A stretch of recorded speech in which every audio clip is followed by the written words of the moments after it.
Hello and welcome to today's live technical analysis. We're going to be starting off with the euro.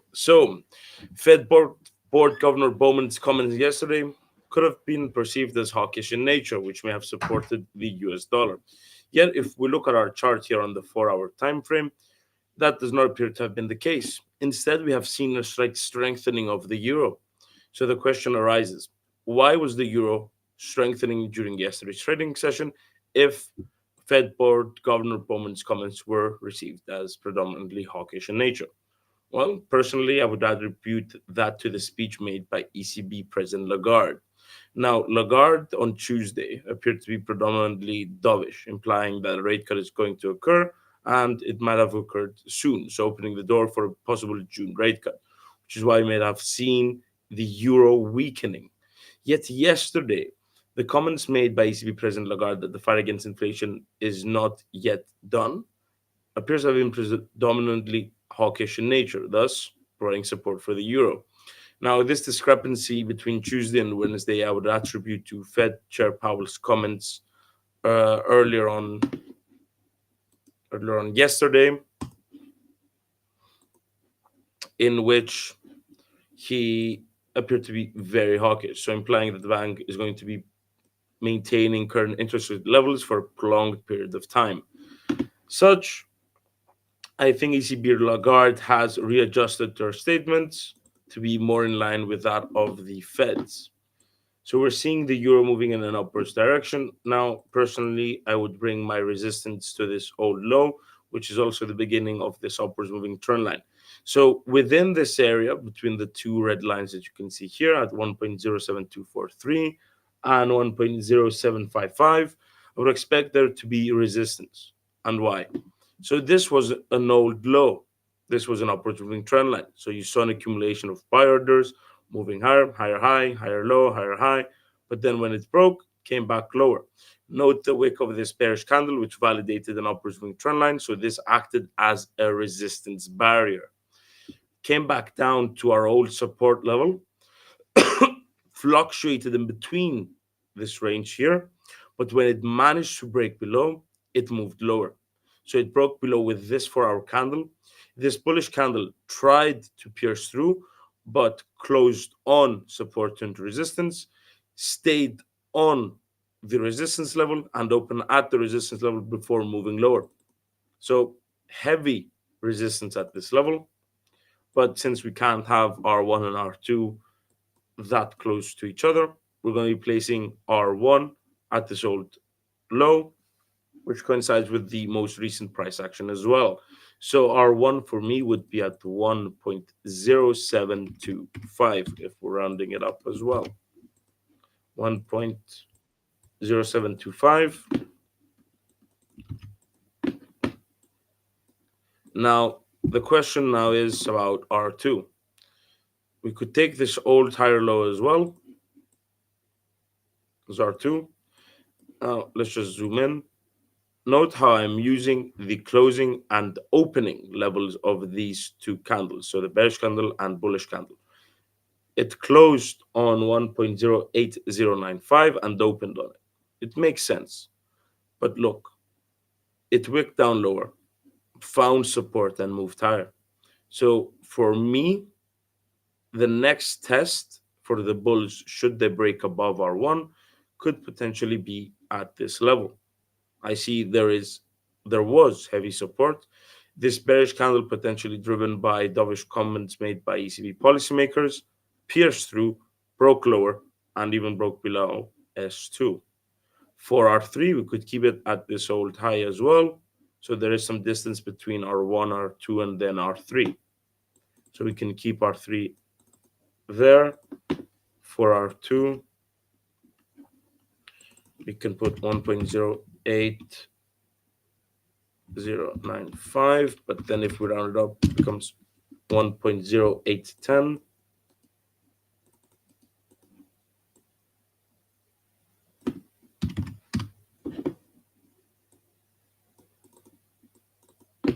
$1.0725 for R1. For support, I would actually bring that slightly higher. You can take one of two levels, 1.0600 also a key psychological figure. As a reminder, at those big levels, in my opinion, is where usually the large institutional investors are looking at. I don't believe a large institutional investor is going to be looking at 1.072225, for example. Big figures. Nice round big figures. 1.06. Key psychological figure as well. You could place it slightly higher at 1.06135, but I'd like the 1.06 in this case, given its psychological impact. So you have S1, you have your resistance levels already placed.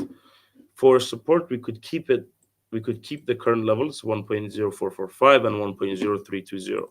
But based on what we're seeing with the resistance, perhaps it might be more prudent for us to bring S2 and S3 slightly higher. So we're going back to seeing historical data.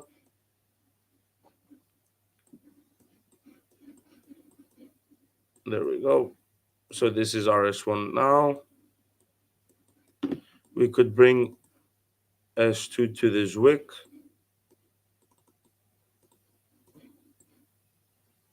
And then let's measure the distance between R1 and R2. So it's 83 pips. Is the distance between S1 and S2 83 pips as well? 80 pips, more than fair. So we're keeping an equidistant distance between our resistance levels and then our support levels. If we're seeing the price action move as it is now, so you're saying these are 4-hour candles. If we move on to the daily chart, you can see that there is some distance between them as well. Now, if we were seeing multiple candles of this length as well, then perhaps we may have opted for some greater distance between support and resistance. Instead, we're seeing smaller bullish and bearish candles. And as such, if we keep our resistance and support levels relatively close to one another, then that should be okay. If we're looking at this from, let's say, a 24-hour review or up until the end of Friday's trading session, we might see that these support and resistance levels are still valid, perhaps even on Monday if there is low volatility. But let's move back and see for our support level at S3. So we've already decided on S2 using price action. And let's see, this was on the 11th of January. No, not 11th of January, excuse me. On the 1st of the 11th of 2023. So back in 2023, we saw this price action. And then some of you might be looking at this and assuming, well, why am I not placing my S1, S3 there? And that becomes more evident here. See the distance between S1 and S2, and then between S2 and S3. It's far too close. Even with some small price action that we can see, so nothing too major, this is too close. Like this could easily be broken with 2 4-hour candles. So instead of risking our S3 to be broken immediately, we're going to be going back once again and finding a level at which it might be more prudent to place our S3 level at, which is lower than what it currently is.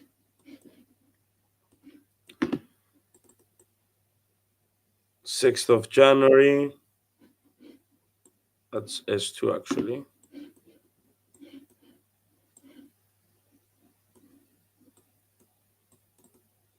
So I have S1, S2. This old high was nice for support, but it's too close to S2 based on the recent price action.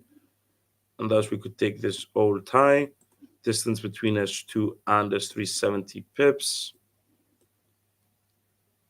You have like something a little bit lower, but then we would go at 1.320, which if you compare it from S2, 184 pips, too far away. So instead, we would actually have to take 1.0435, which is 77 pips, Would have liked to have that 80, slightly lower, but nothing's perfect.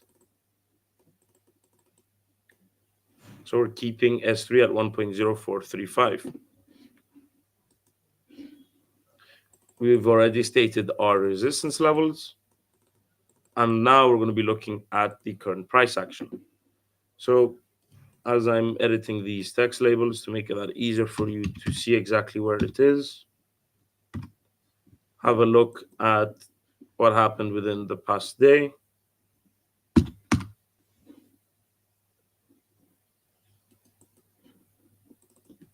Like 060, 1.0505.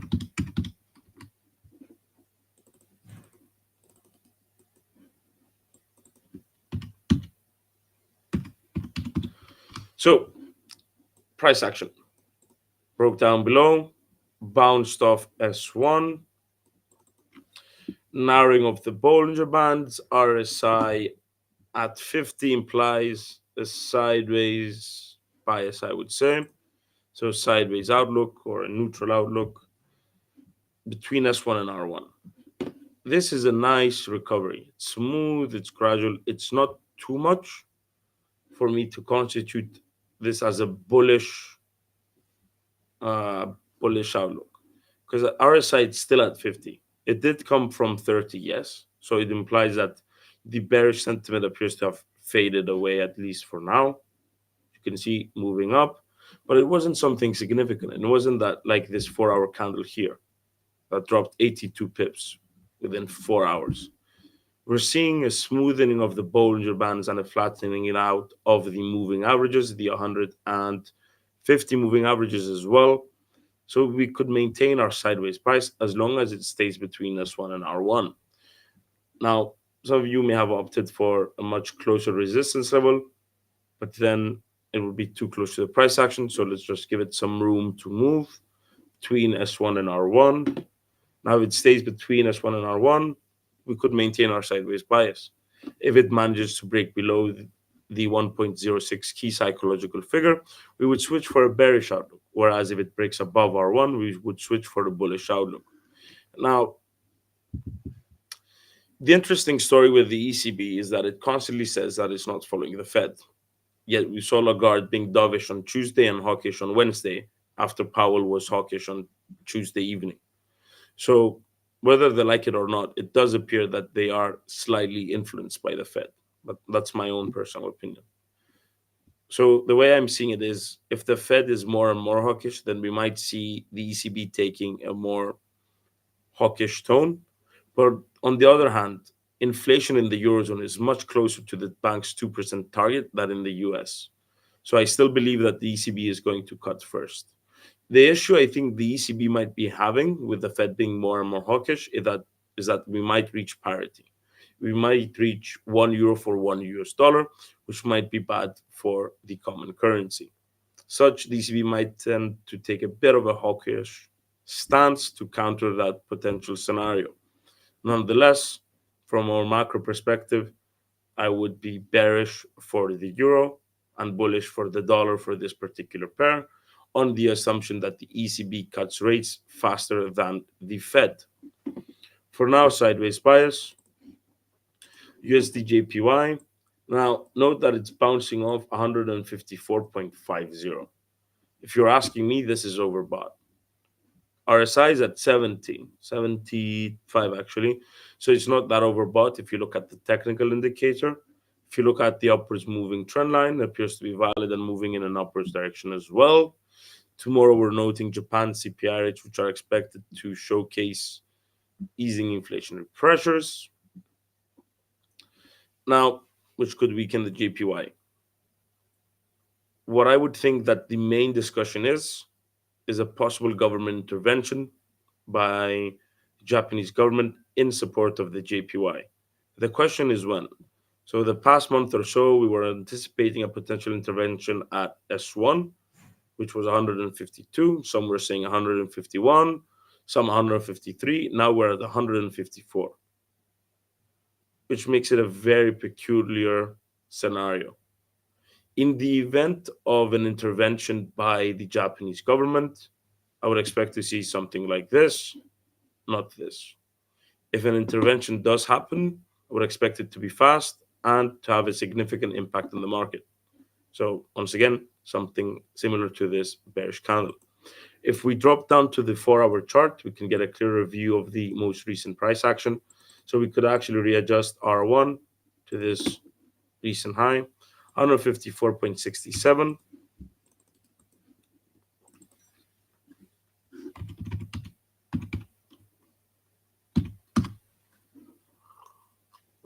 Now, even from a 4 hour, one could say this is bullish.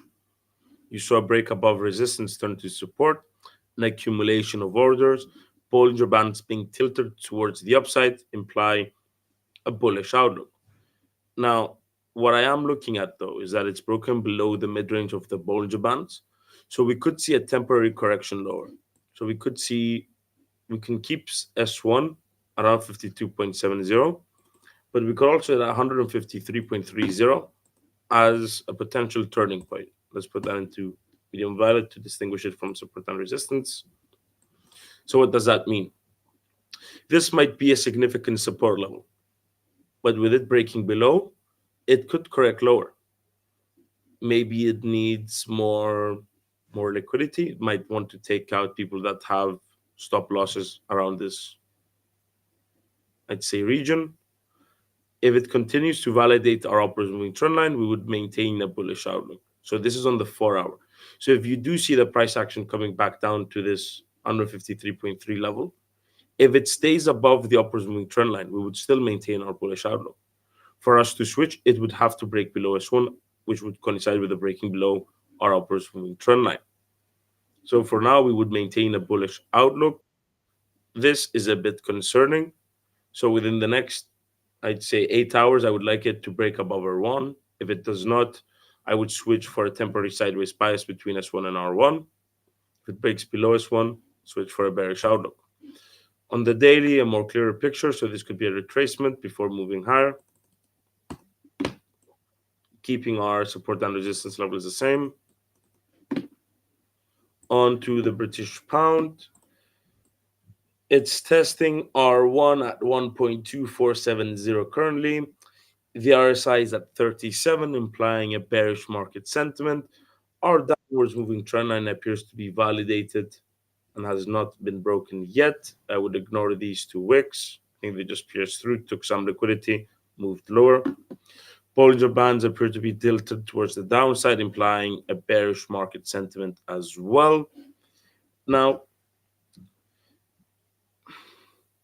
the way I'm looking at this price action now is this is a temporary retracement and it could continue in a downwards fashion. So it could come back up and then move back down to support at 1.2335. For a bullish outlook, it would not only have to break above R1, but R2 as well. And the reasoning behind that is because it is at R1. And since the downwards moving trend line and the Bollinger Bands are higher, so if this mid range was here, breaking above R1 could constitute for a switch for a bullish outlook. But since it is up here with the downwards moving trend line above R2, for a bullish outlook, we would need and require a clear break above R1, if not R2 as well.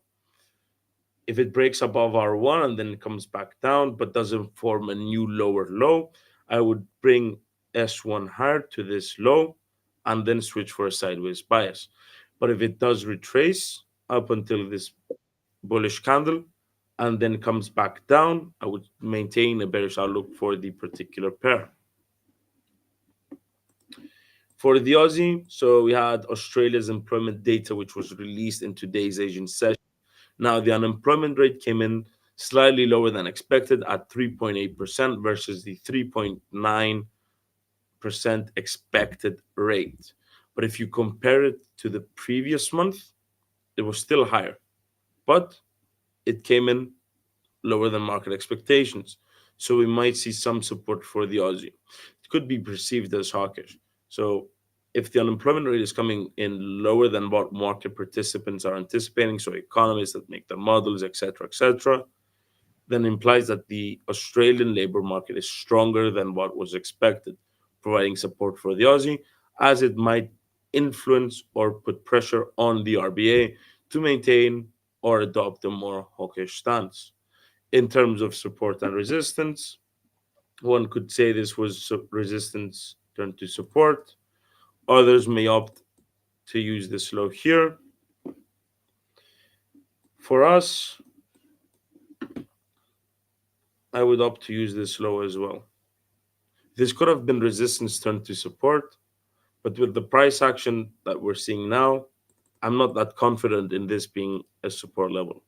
I'd opt for something I would personally believe to be a bit more safe in terms of support, which is this low, closing and opening, buying pressure, move higher.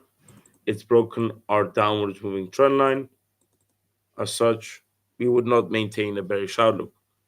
We would maintain a sideways bias, given that the RSI is at 45, close to 50, applying a neutral market sentiment. Instead, I would place R1 at this peak, 0.6455. That would be my R1. You could keep R2 at 0.654. That's I believe is a valid resistance level as well. But it depends on how we're going to be playing this. If we keep S2 at 0.6285, then yes, I wouldn't bring resistance lower as it would be too close to R1. This appears to have been a resistance level as well. So we're going to be keeping our R2 and R3 levels the same. We've readjusted S1. Perhaps we could bring S2 slightly higher, but that depends if we're afforded that by the price actions, which we are not. Excuse me. This was a double bottom. I wouldn't place S2 here, far too close to S1, so I'm going to be keeping S2 the same. Now, you could argue that S2 is too far away from S1, and you would be right, but the most recent price action does not really support a closer level that has some distance from S1. And then when comparing that to R1, R2, and R3, I would like it to have some space as well and for it to be of equal distance. So S2, S1, excuse me, 0.63999. So we'll actually put at 6400. Key psychological level as well.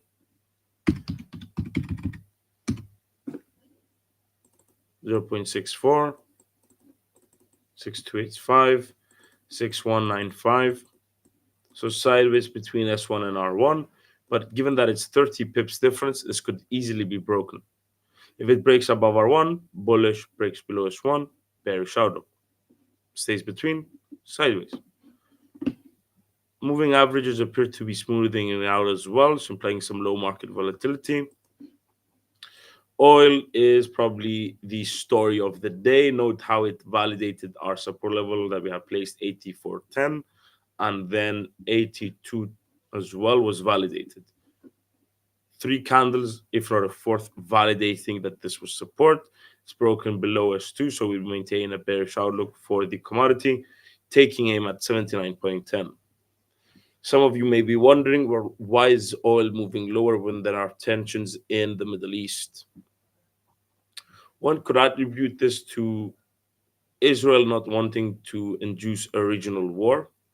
So if they do retaliate, but of a smaller caliber, so not taking aim for, let's say, on Iranian soil, that could ease tensions. It could be acceptable.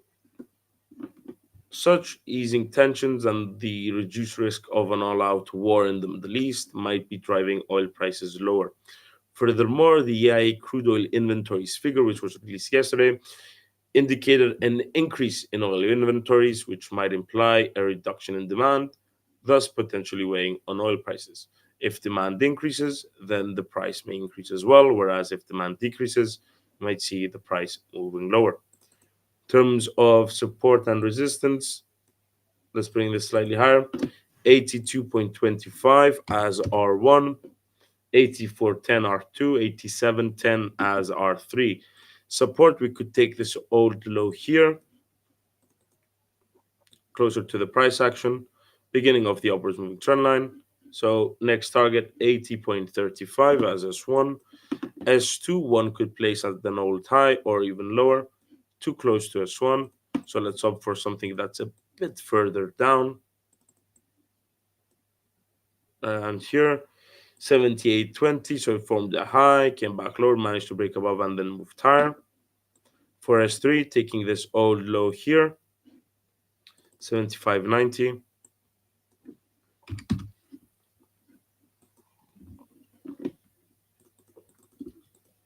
For S1, S2, and then S3. Now, just because a full blown out war might not occur in the Middle East, it does not mean that there are not increased geopolitical tensions across the world. I personally think that they're underreported. If you look at Taiwan, they've been reporting that Chinese aircraft has been crossing over the median line, so potentially a slight escalation, but that's, I'd say, a daily occurrence. One could also say that the war in Ukraine continues, and then you have the tensions in South America between Ecuador and its neighbors, in particular Venezuela and Mexico. If I'm mistaken, Mexico severed diplomatic ties following a storming of Ecuadorian forces on its embassy. So there are tensions in almost every continent of the world. You have Ukraine, Russia. You have the the potential war between Israel and Iran. You have tensions in Asia between Taiwan and China. Then you have South America, Ecuador and Guyana. Then you have the severance of diplomatic ties between Mexico and Ecuador. It was Venezuela, Guyana, not Ecuador, Guyana. So essentially, there is a very high risk of military escalations occurring around the world during this year, which could support oil prices as well. But given that there is no actual military, uh, there's no actual wars occurring, just simply tensions. We're not seeing that reflected in the price action of gold and oil, but worth keeping an eye on, as those could quickly become the new hotspot in the world. 84.10, 87.10, 82.35. We have our support and resistance levels having broken below this support level, and there's two bearish for oil, but temporary due to the elevated risk of geopolitical tensions. Gold stabilizing between R1 and R2. Boeing might be of interest.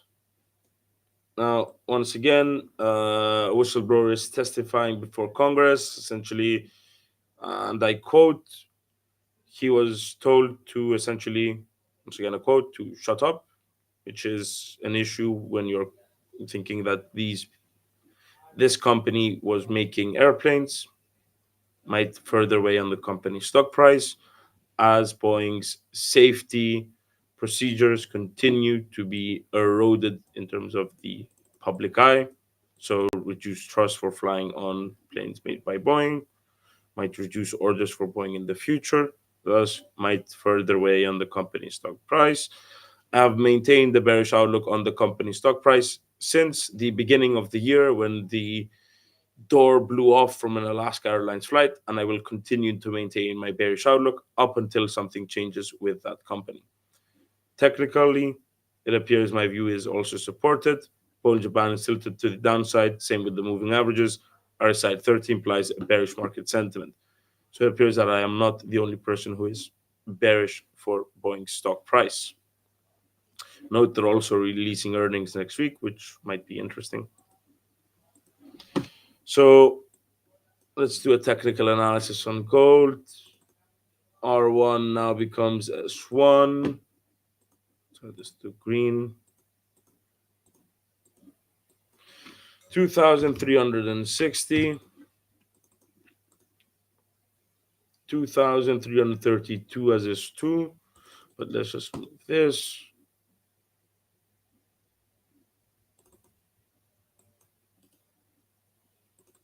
2,305 as is 2. Let's give it some room just in case it manages to break below. We're spacing out our support and resistance levels. Essentially, if you look at the price action, you might find support here. I'm not doubting that scenario. It's just the way gold's price has been moving recently. I'd rather opt for a support level that is further away than S1 than something that's closer to it. It's volatile. You have a stronger dollar, you have yields moving higher, but gold is still up there. Geopolitical tensions, elevated risk, so high volatility. As such, I'd rather just keep S2 and S3 just slightly further apart because you never know what might happen over the weekend, either this one or the next one. So 674.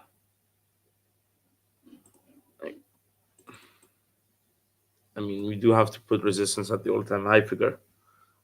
Although I wouldn't like this level. It's the all-time high figure, so there is resistance here. Then right around here, you can see another chunk of resistance, but it's too close to R2. But this is the hand that we have been dealt.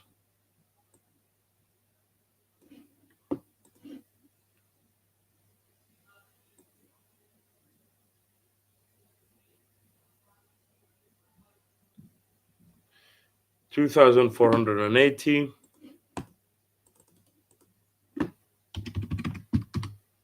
for R3.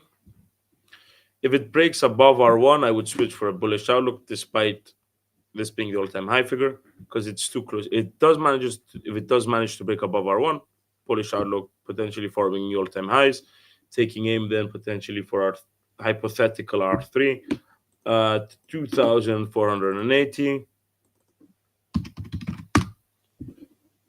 2,430, 240 for R1.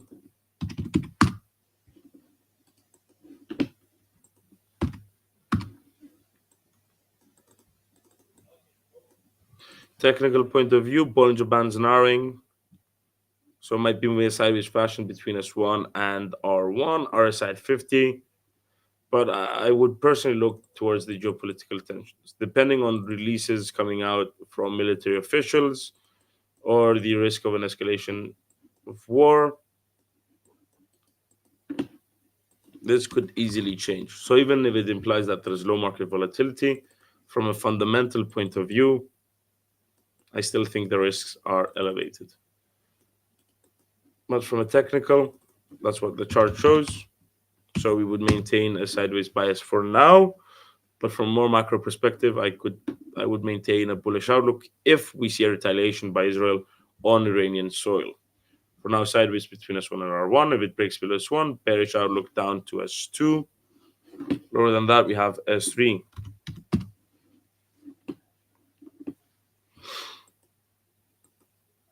S&P 500, Nasdaq, Dow Jones, all moving lower, strengthening dollar. Makes sense. Apple still staying between S1 and R1. Netflix earnings after the bell. Tesla. That's not good. We do Tesla. So according to filings done by Tesla, the company will be asking investors to locate the incorporation of the company from Delaware to Texas. Furthermore, they're going to be asking investors to vote on Elon Musk's 2018 compensation package, which set, I'd say, as unrealistic goals at the time. And had he met them, he would have been entitled to purchase Tesla stock, if I'm going to say, at around $22 per share, now valued at around $53 billion. Now, Investors had sued this agreement. A Delaware court ruled in favor of the investors. So essentially, the board now is asking investors to vote on this matter to show that the majority of investors are on board, which could help the legal case. And essentially, per the Wall Street Journal, they're implying that this could lead to rifts between between investors. So that risk of tensions between investors and then the reduction of 10% of your global workforce is a bit concerning for the company stock price. I wouldn't place much emphasis on the voting drama that is set to occur. I place more emphasis on them reducing 10% of their global headcount. That for me is a more important factor. If you're reducing 10% of your global workforce, even though you're moving to your next stage of growth, if you need less workers to make cars, that might mean that demand is slowing down. And then if you combine that with the stories of BYD trying to enter Europe, say, and the fact that there are cheaper cars, then that might be concerning for Tesla's stock price in the long run. For now, technical point of view, it broke support, now turned resistance, maintaining a bearish outlook for the company's stock price. S2 becomes S1, and we need to find S3. We have historical data. No, we do not. So it's around $30. I'd say 80. $80 per share or 75. Big figure as well. Let's measure the distance between our support levels just to be sure. 3761.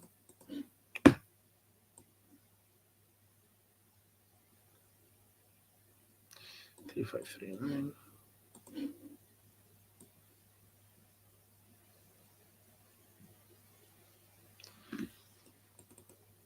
So this would be 65. If we're keeping the distance between S1, S2, and S3 the same, it would be 65. So 137.25 becomes S1. 102.75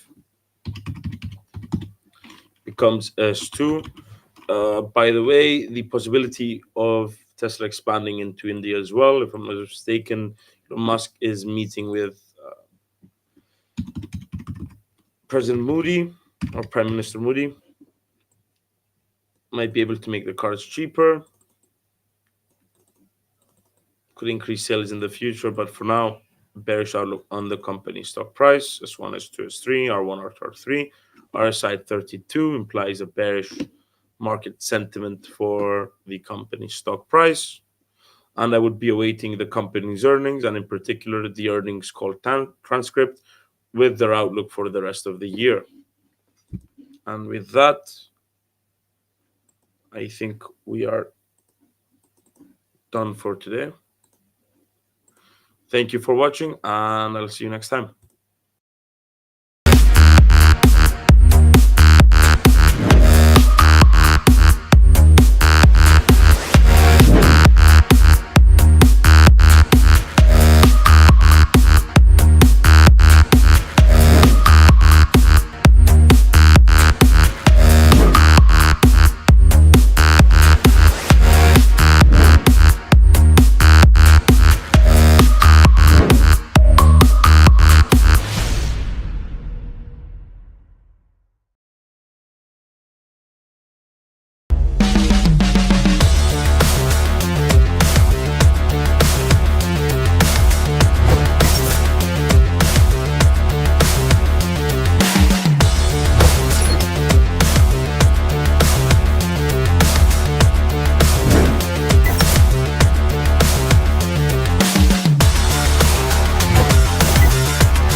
Never mind, let's go ahead and get started.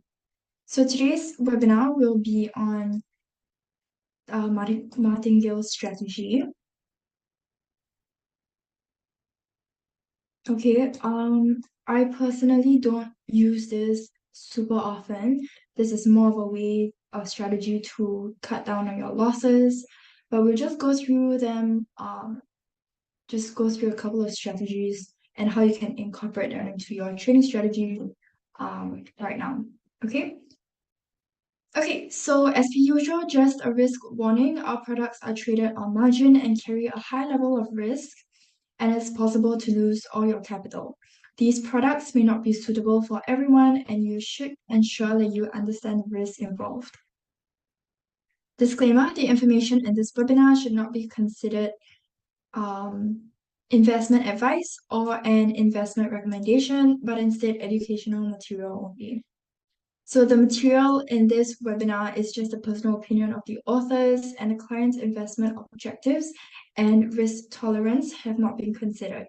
IronFX is not responsible for any loss arising from any information contained herein.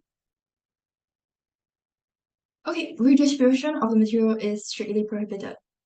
So I'm Melanie and I'll be your speaker for today. So I'm an investment analyst from Everest Fortune Group, who are finalists for Best FX and Equity Research in the years 2019 to 2021.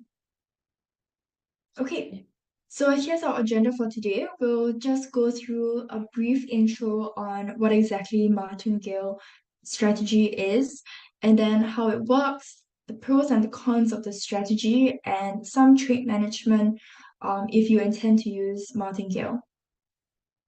Okay, so let's get started. So the martingale was introduced by French mathematician Paul-Pierre Lévy and became popular in the 18th century. So the martingale was originally a type of betting style based on the premise of doubling down. However, the American mathematician Joseph Leo Doob continued to work on the martingale strategy, but he sought to disprove the possibility of a 100% profitable betting strategy. So the martingale strategy is kind of like a betting strategy and not so much of a technical analysis strategy. Okay, it's more of like betting and gambling or like roulette kind of strategy. So the system's mechanics basically involve an initial bet that is doubled each time the bet becomes a loser.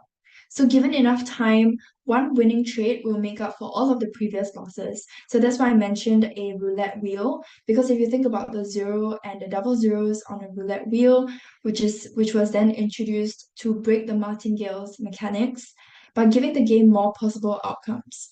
So that made the long run expected profit from using a martingale strategy in roulette negative, and thus discouraged players from using it. Okay, so what exactly is it? When you use a trading strategy that is anticipating a market move, chances are that you might be wrong or right. But most of the time you can't tell, right? So as you know, the markets are irrational. Therefore, there are times when you are right on the money, but there are also times when the markets will prove you wrong. And that's why the martingale strategy is based on the theory of increasing amounts, even if the value is falling in expectation of a future increase. So it's based on the idea of averaging down in order to avoid losses rather than seeking profits. And it's also an extremely risky way of investing or trading, since you are just betting, basically. Okay, let me know in the chat if there are any of you guys who actually regularly use the martingale strategy. I'm just curious to know. Because it is a very popular strategy, although very, very risky.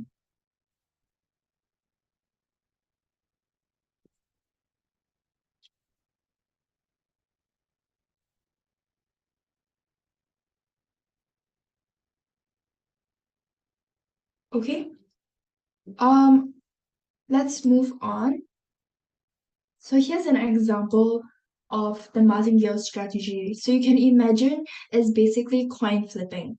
So suppose you engage in a game of either heads or tails with a starting wager of $1.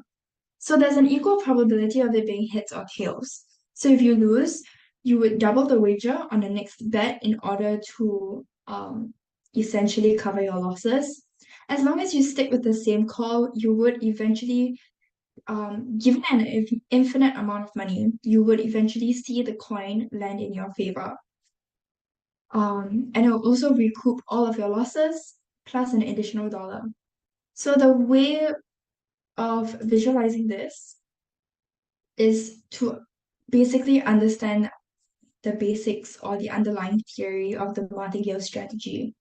So if we're talking about the example that I just gave about coin flipping, if we look at the first column, which is the lose column, let's say you are betting one coin or $1, right? And then you lose. So essentially the strategy encourages you to double the amount that you are betting. So in this case, it will be $2. And then if you happen to lose again, then you double it again and you get $4 and you're betting $4. And then if you lose again and you bet double the amount, that's how much you are winning. If of course it lands in your favor. So what we mean by recoup your losses plus an additional dollar, you can see here we are losing 1, 2, 3, 4, 5, 6, 7. We are losing $7 in our initial rounds. But since we doubled each round, our ultimate winning stage or our profit is essentially an additional dollar here. Okay, so the strategy is basically is based on the premise that only one trade is needed to turn your account around. Okay, so if we're taking a look at a chart and we apply the same concept to our trading charts, right?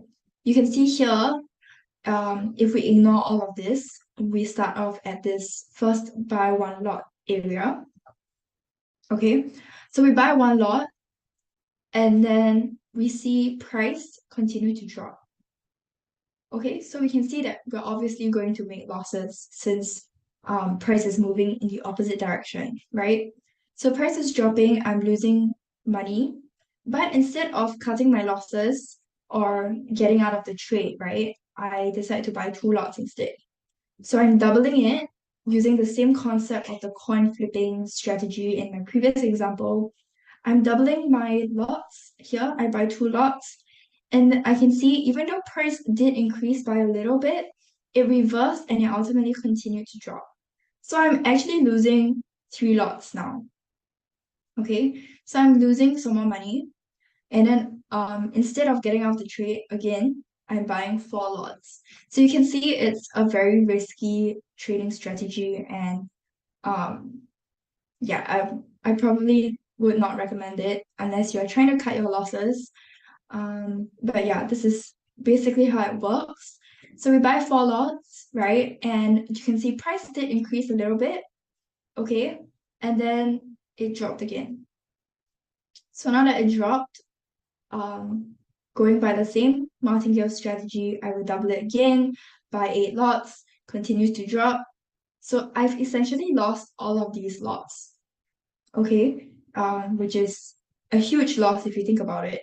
And then once I reach the bottom here, I decide, okay, I'm gonna double it again. I'm gonna continue with my martingale strategy, right?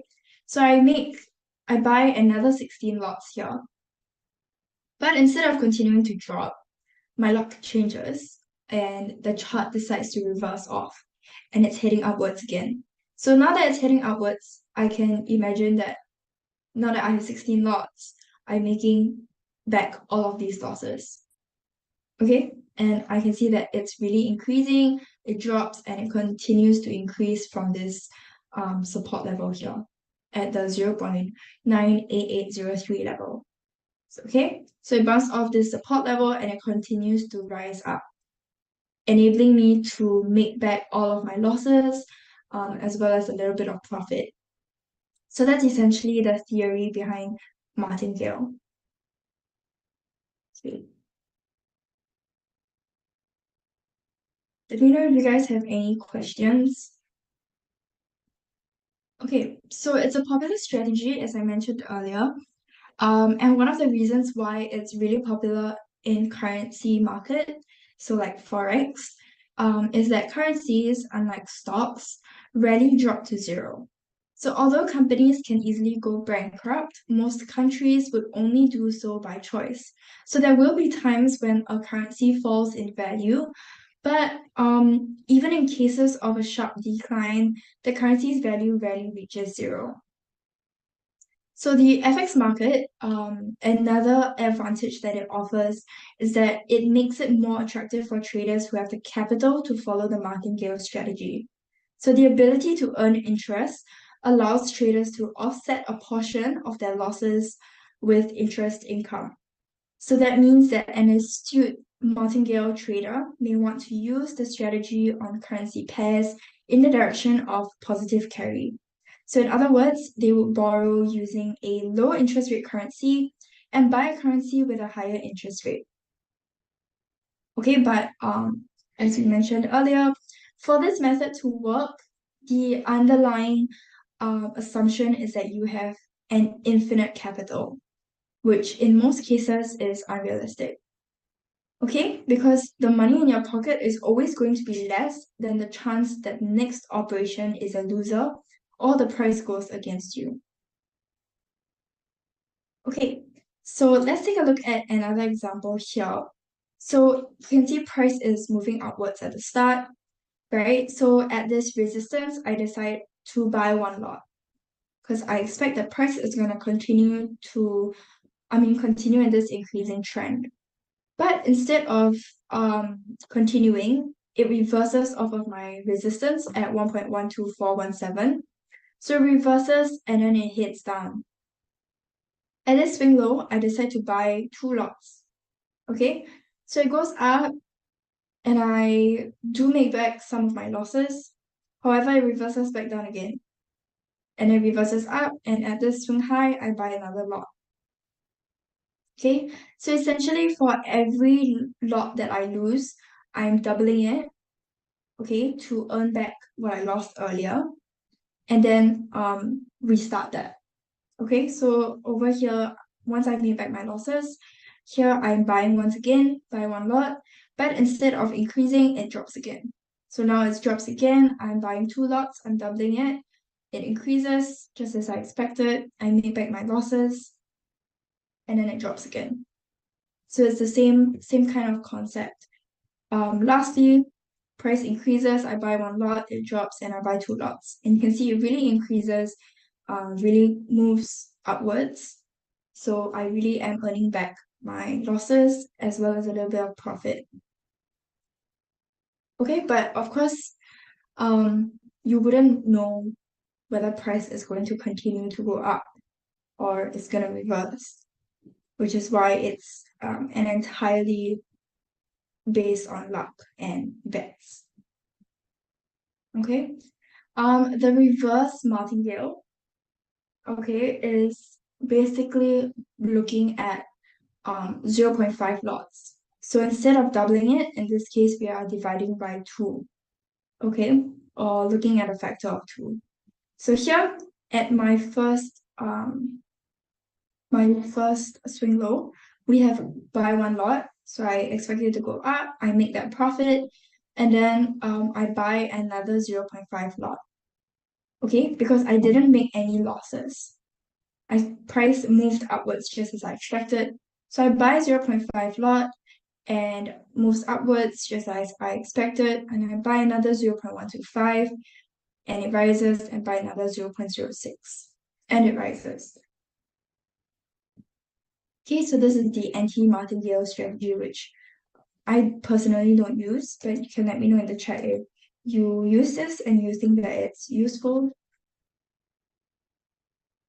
Okay, so from this trade, we've made 750 pips just from 3 trades. Okay, so we only needed 1 trade to break even. Okay, so here are some limitations of using the martingale strategy.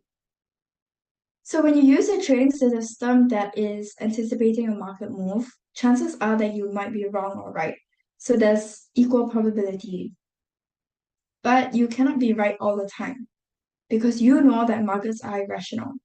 So therefore, there are times when you are right on the money, but there are times that markets will prove you wrong. So there are a couple of important considerations for you to take note of. Okay, firstly, the amount invested can reach huge proportions after a few transactions, since we are constantly increasing our lot size or constantly doubling our lot size. So if the trader runs out of funds and exits the trade, the losses faced can be disastrous.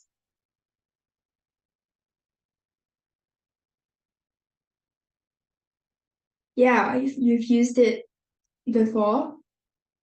Almost had a heart attack looking at equity. Yeah, so it's purely a betting game. But it's quite, I guess for scalpers, they tend to prefer to use this in order to curb their losses. So yeah, to each their own, but it's just keep in mind that it's very risky. So the risk to reward ratio is also not reasonable. High amounts are spent with every loss until a win, again, because you are doubling your lot size, and the final profit is only equal to the initial bet size. So what this means is that your initial bet size, which is typically one lot, your final profit, since you have made so many losses before your final profit, your final profit will not be a significant amount. Okay, so some important considerations. The martingale strategy assumes that you have an infinite amount of capital. So we mentioned this earlier. And in reality, and it also assumes that markets will eventually reverse and it will be in your favor. But in reality, both of these assumptions are incorrect. So the forex markets can trend for extended periods, resulting in a series of losing trades that can quickly wipe out your trading account. So the strategy can lead to large drawdowns and may not be suitable for traders with limited capital or those who cannot withstand substantial losses. So, if you are thinking of using the martingale strategy, proper risk management and stop loss orders are critical when using the strategy in order to prevent catastrophic losses. Okay, so I'm just gonna quickly go through a couple of risk management or trade management strategies that you can implement if you are considering using the martingale strategy. Just to prevent losses. Yeah, but actually these trading strategies or trade management strategies are useful even if you're not using the martingale strategy, even if you are just using technical analysis. It's always important to make sure that you pay attention to your trade management. Okay, so if you were here for our trade management series, some of these slides will be familiar. Okay, but I'll just quickly go through them. So firstly, we have trade management with confluence. So this is super important for any kind of trade. Okay, even if you're not using martingale strategy, this is still important. So stop loss is typically placed beyond a confluence area. Okay, so if you're wondering what exactly is a confluence area, it's basically where there are different support and resistance levels that match up with Fibonacci or your moving average, all of these signals. If they tell you that one specific area is important after using several different indicators, that is what we call a confluence area. Because price has tested that level many times before, so it's likely to test that level again since price is attracted to strong areas of confluence. Okay? So for stop loss, we typically would recommend you to place it beyond a key confluence area because price is attracted to these areas. And if your stop loss is right before instead of beyond it, you will most likely get stopped out before the market reverses. So this is one of the reasons why most people wonder why they got stopped out right when the market starts to reverse. Okay, so if we take a look at the chart that I've included below, Let's take a look at our stop loss first. Okay, so we're going in this example for a buy entry. So we're expecting prices to move upwards, right? But in this case, price is moving downwards. So we've placed our stop loss below or beyond this Fibonacci confluence area. And then now let's take a look at our take profit. So your take profit, we would recommend you to place it before a key confluence area, because when price reaches the Fibonacci confluence area, there's a high chance that it will not be able to go beyond it. And instead of reaching your profit target, it actually reverses back to your entry, or even worse, your stop loss. So that's one of the reasons why people complain that there is market manipulation, because they miss that take profit by 1 or 2 pips. Okay, so let's take a look at the diagram again. In this case, my take profit is placed above since I'm going in for a buy. Okay, and instead of placing it beyond it, which is like what we did for our stop loss, I'm placing it before it in order to make sure that I catch the price before it reverses off of the confluence area. Okay? Okay, here is another example. In this case, we are going in for a sell, which is why our take profit is below, or rather it is at our support level. Okay, so this is actually support area, not resistance. Yeah, so we're going in for a sell, and instead of placing my take profit beyond it, like what we saw in our previous example for stop loss, now I'm placing it before it. As for our stop loss, I'm placing it beyond my major resistance area or confluence area in order to make sure that I don't get stopped out before price reverses.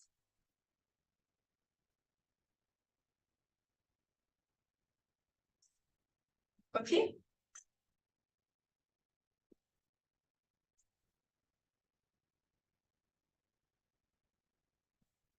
Okay, let me know if there are any questions so far. Okay, but if not, let's continue. So let's take a look at another example. So in this example, we expect price to bounce off of our entry at 87.625. So this blue line here. And this line is a pullback resistance. So what we mean by pullback is when we have a swing low and price bounces off that swing low and swing low support, it bounces off it and it reverses and breaks out of the support. That's what we call a pullback resistance, because we are expecting price to pull back to that same level. Okay, so this pullback level is in line with a 78.6% Fibonacci retracement. So you can see my starting point here and ending point here. Okay, so it's in line. So that's what we call a confluence area. Okay, so we're expecting price to continue to drop from our entry. Okay. So you can see price has hit our entry and has reversed nicely off of it and is heading towards our take profit. Now, if we take a look here, I have a Fibonacci projection. So this is wrong. It should be 78.6% Fibonacci projection. Okay, so my starting point is here, middle point and ending point. So for Fibonacci projection, we're looking for this flash shape here, like a lightning bolt kind of shape. Okay, and my 78.6% lines up with my take profit. Okay, and the reason why we placed our take profit at this swing low is also because, of course, this is a significant level since it's a swing low support. Okay, so instead, you can see here, instead of placing it before, I mean, I did place it slightly before, but I mean, instead of placing it beyond it, place it slightly before, and I can see price just touched our take profit before reversing off of it. Okay, so I was able to catch that price, or you can see it's very, very close. So I was able to catch it before it reversed off. Okay, and luckily I did, because after that it reversed off of the take profit and rose steadily to our stop loss. So can you imagine if I placed my take profit below instead of above our confluence area? I would have missed it, and I would have been stopped out. Okay, so similarly, if we're taking a look at um our, let me go back.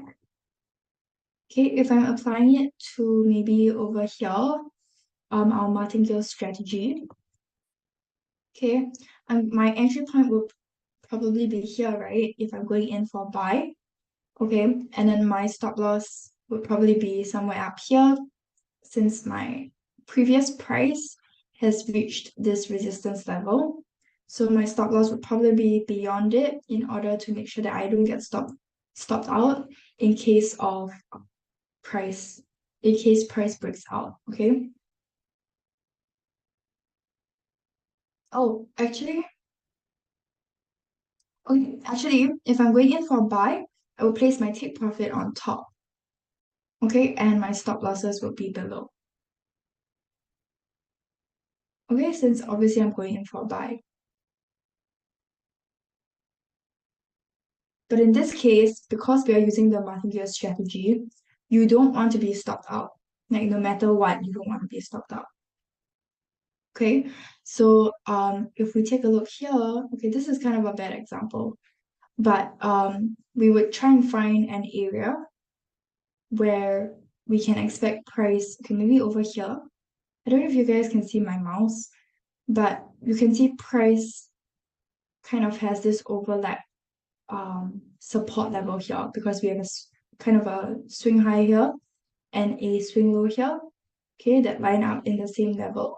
So I probably want to place my stop loss beyond this area, so just under here, okay, just to make sure that in case price reverses off, I wouldn't get stopped out, or I would get stopped out, but with minimal losses.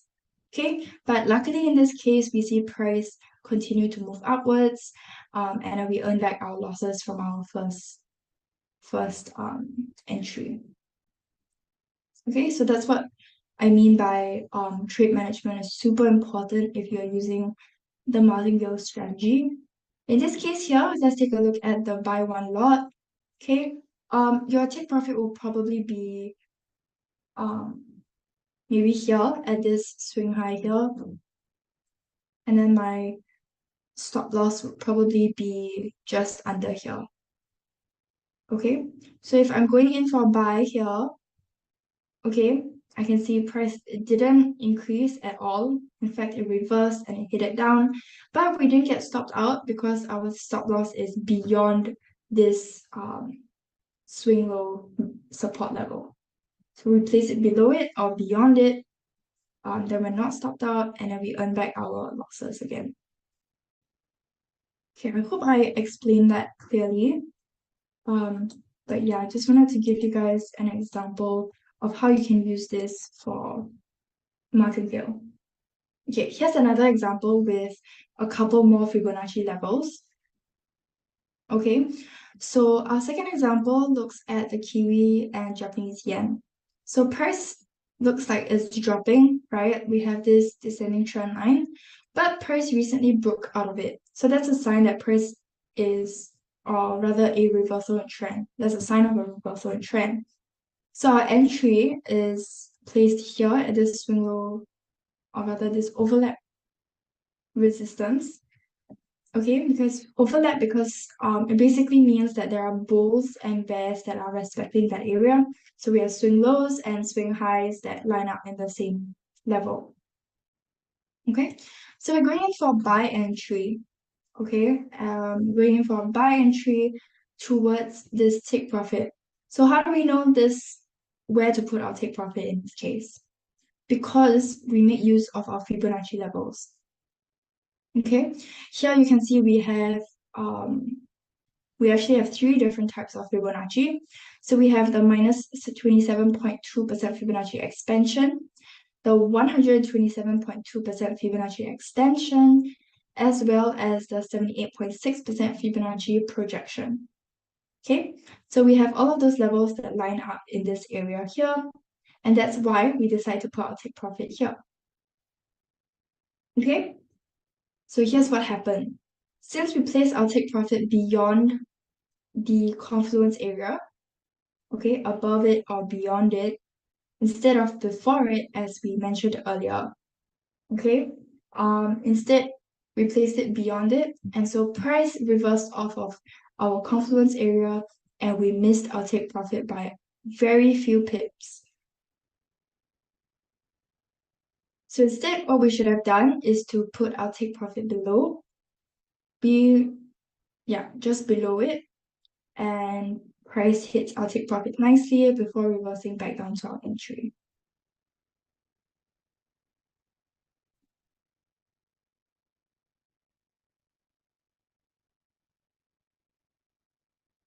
Okay. Next, let's take a look at break even. So this is kind of the entire concept of martingale strategy. It's basically to allow you to reduce your losses and just break even. Maybe not even take a look at the profit, since profits are about the same value as your initial amount.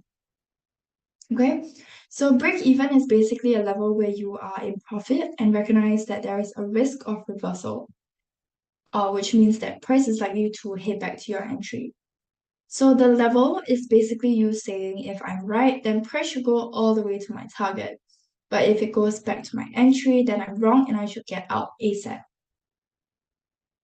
Okay, so firstly, we have our entry. In this example, we have our entry at this double swing high resistance. Okay, and then price kind of fluctuates in between, and it hits this level. It hits this level here, and it reverses and it continues upwards. Okay, so it continues upwards towards our take profit. So our take profit is at this green area here. So it's continuing, but it actually reverses. So now that I see it reverse, I quickly go in and at my break even level here.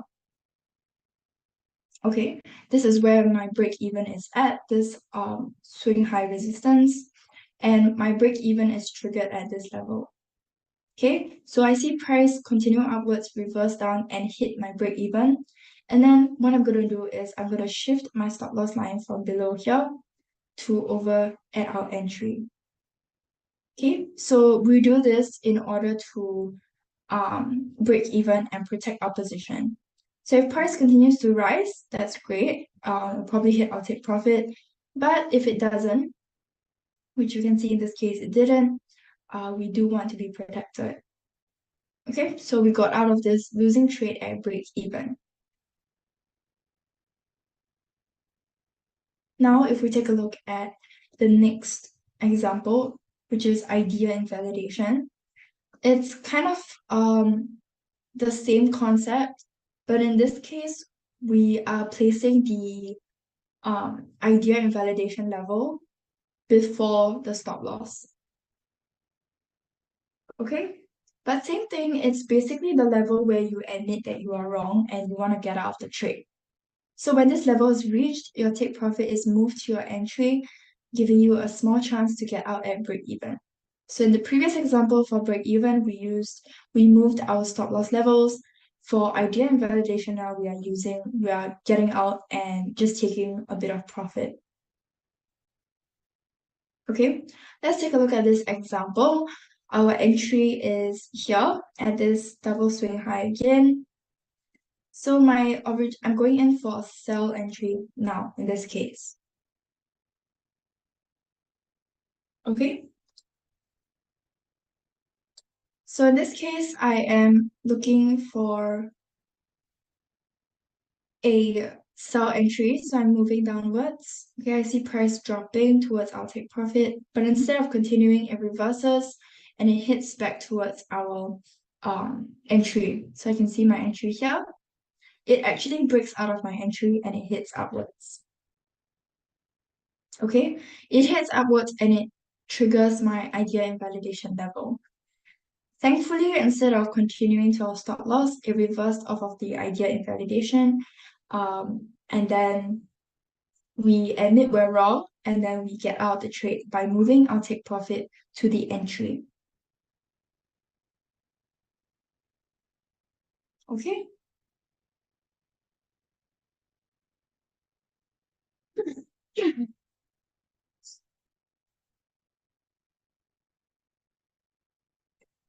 So if you're wondering, why is it that we can expect price to reverse off of this level? You know, like why won't price continue to rise? It definitely can, but the reason why we have this idea validation level is because, like we mentioned earlier, these significant levels of confluence, like swing high resistances in this case, or like Fibonacci confluence areas, is because price is likely to reverse off of those levels. So that's why we can take the opportunity, see it reverse, and maybe see if it continues to our take profit. In this case, it didn't. So that's why we would place our take profit here.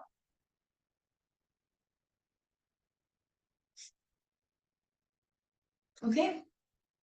Okay. Okay, now that we've been taking a look at a lot of lot sizes because we're talking about the martingale strategy. So maybe let's touch a bit on leverage.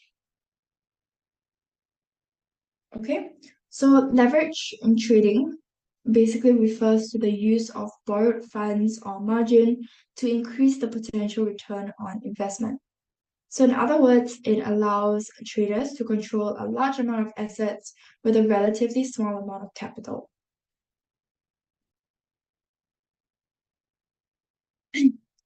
Okay, so in the case of Forex, money is usually borrowed from a broker. Forex trading does offer high leverage in the sense that for an initial margin requirement, a trader can build up and control a huge amount of money. Okay, so that's one of the reasons also why martingale strategy is pretty popular for Forex since it offers a high leverage. Okay, but another danger, of course, is that if you lose your initial margin requirement or your initial margin, you would basically empty out your capital. Okay, so here's an example. So let's say you want to buy 1,000 shares of a stock that is trading at $10 per share. Okay, in this case, we are talking about stocks. In this example, we're using stocks, but similar idea can be used for the different currencies that you're using. Okay, so but you only have $5,000 in your trading account. So you use a leverage ratio of 2 to 1, and then you borrow an additional $5,000 from your broker, giving you total of $10,000 to buy the shares. So this means that if the stock increases by 10%, your return will be $1,000 or 20% of your original investment. So while leverage can amplify your profits, it also magnifies losses. So it's important to note that the use of leverage involves borrowing money and incurring interest charges and fees. And we kind of talked about this when we were introducing martingale strategy. Okay, so that's why it's crucial to understand the risk that's involved if you decide to use the martingale strategy or if you decide to use leverage. Okay, so again, a couple of examples. Capital of 10,000, just how we calculate the leverage. If it's 1 to 20, it would be 20 times 10,000, giving you a position of 200,000. 1 to 100 will give you $1 million, and 1 to 500 would then give you $5 million. Okay, and here's how we calculate profit. So, depending on your risk appetite, if we're looking at high risk, your lot size would maybe be 5 lots. So your total value of transaction would be 10, um, yeah, 500,000. Okay, 10,000 times 500, 500,000, and then if you make a 100 pip profit, it'll be plus $5,000. So you gain 50% of your trading capital because you can see your initial capital is 10,000. So now I have made a 100 pip profit, giving me an additional $5,000. Okay, if we're talking about low risk, I'm just using one lot. 10,000, my total value of transaction, my initial capital is 10,000 with a lot size of 1. Total value of transaction is 100,000. So if with a 100 pip profit, I would be making $1,000, which is 10% of my initial capital. Okay. So we want to emphasize that it is a double-edged sword because obviously if you can make 50%, you can also lose 50%. Okay, so yeah, just be careful of that. And let's touch a bit on margin before we end off. So margin in trading refers to the amount of money that a trader needs to set aside in their trading account in order to open and maintain a leveraged position. So it's essentially a deposit or collateral that the trader is required to put up in order to cover any potential losses. So this is just how to calculate margin if you are curious. Most of the time, your whatever trading platform that you're using, it will calculate it for you. But yeah, a margin-based leverage basically equals to the total value of transaction divided by the margin that's required. Okay, so let's say, for example, if you're required to deposit 1% of the total transaction value as margin, and you intend to trade maybe one standard lot of $1, that would be equivalent to 100,000 USD, but the margin required is only $1,000. So your margin-based leverage will be 100 to 1. Okay, so for margin-based margin requirement of 0.25, you can see here your margin-based leverage would be 400 to 1, and it's using the same formula.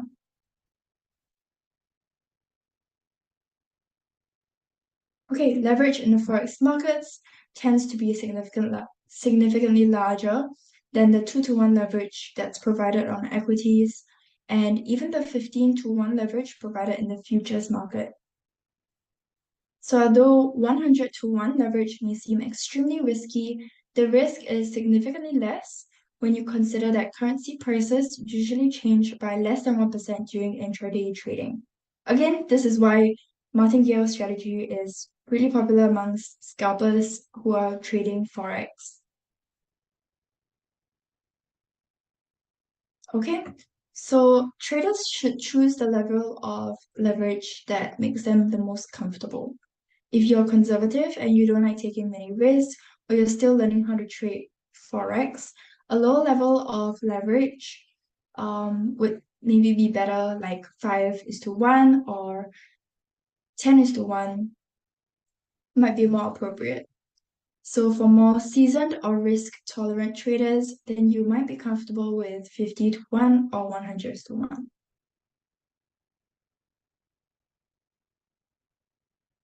Okay, so there are different types of traders as well. So martingale would probably suit more scalpers or intraday traders as compared to swing traders and people who prefer to just place your trades and then go about your day.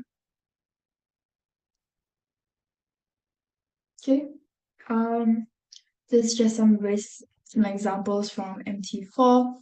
So the margin denotes the amount that's held by for the trades that are already open. So free margin, here I'm looking at this area, this gray area. Free margin denotes the um amount of funds that is available to open new trades. Okay, so when equity sold balance plus minus open profit or loss, that's how you calculate your equity here. But you can see it's normally already calculated for you. So if that falls below 90% of the margin that's required for maintaining your positions, then you will probably get a margin call. Okay, so in that situation, you would then be required to deposit more cash to sustain your positions, or you might be forced to close your account.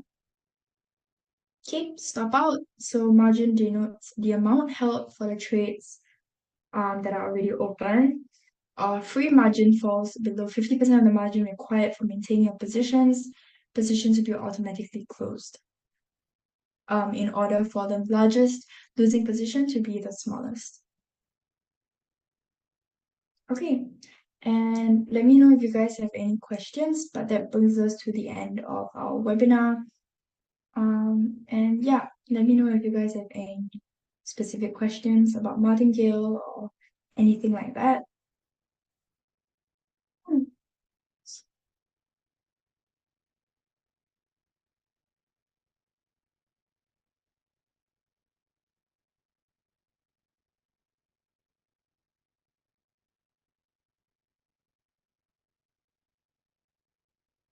Okay, if there are no questions, yeah, you guys can leave. Thank you guys so much for joining me today. I hope you guys found this session helpful, and I'll see you guys next week. Bye, everyone. Have a great rest of your week.